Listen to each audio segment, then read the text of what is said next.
Anda kembali bersama kami kali ini di segmen Kompas Bisnis Saudara. Nilai tukar rupiah melayang ke atas 16.500-an, bahkan sempat menyundul 16.600 terhadap dolar Amerika Serikat. Dan apakah kondisi ini mirip dengan krisis moneter 98? Ekonom bilang kondisi Indonesia saat ini jauh lebih aman ketimbang masa lampau. Rupiah sekarang sedang tertekan pengelolaan fiskal dan tergerusnya independensi Bank Indonesia.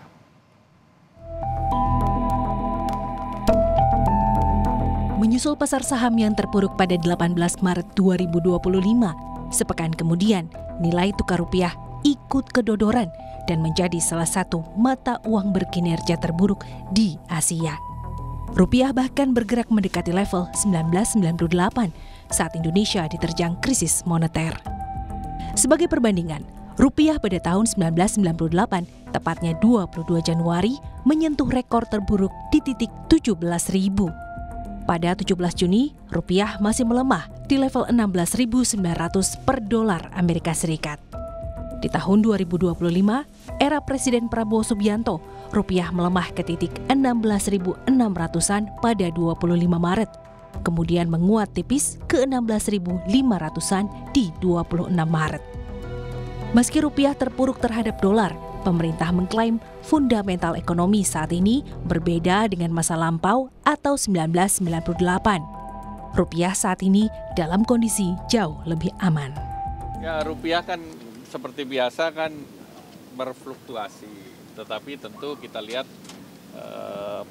secara fundamental kuat. Kemudian juga kita lihat nanti secara jangka menengah dan panjang.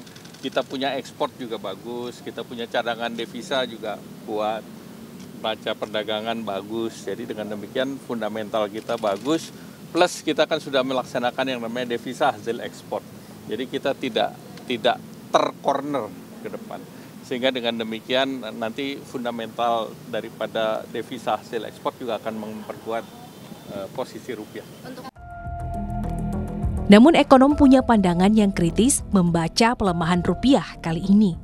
Permasalahan fiskal adalah salah satu penyebab rupiah jatuh.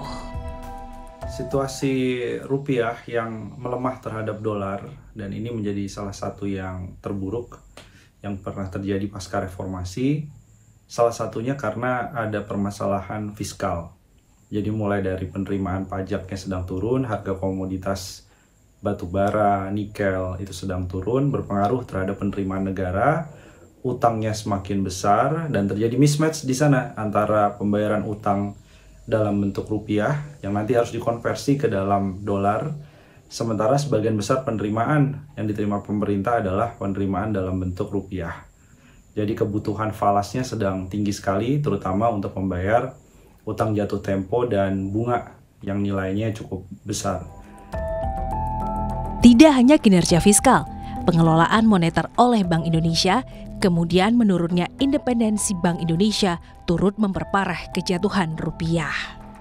Dari sisi kebijakan moneter, ada beberapa hal yang dicermati yang berpengaruh terhadap rupiah. Meskipun cadangan devisanya masih besar, tapi suku bunga masih belum jadi instrumen untuk mendorong penciptaan lapangan kerja dan mendorong dari sisi permintaan domestik. Di sisi yang lain, Bank Indonesia juga terlihat makin turun independensinya, makin tergerus independensinya, terutama ketika ada anggota Bank Indonesia aktif secara struktural itu menjadi komisaris di Bank BUMN. Dan Bank Indonesia juga masih menanggung burden sharing dan melakukan debt switching yang berpengaruh juga terhadap pelemahan dan sentimen negatif di pasar keuangan.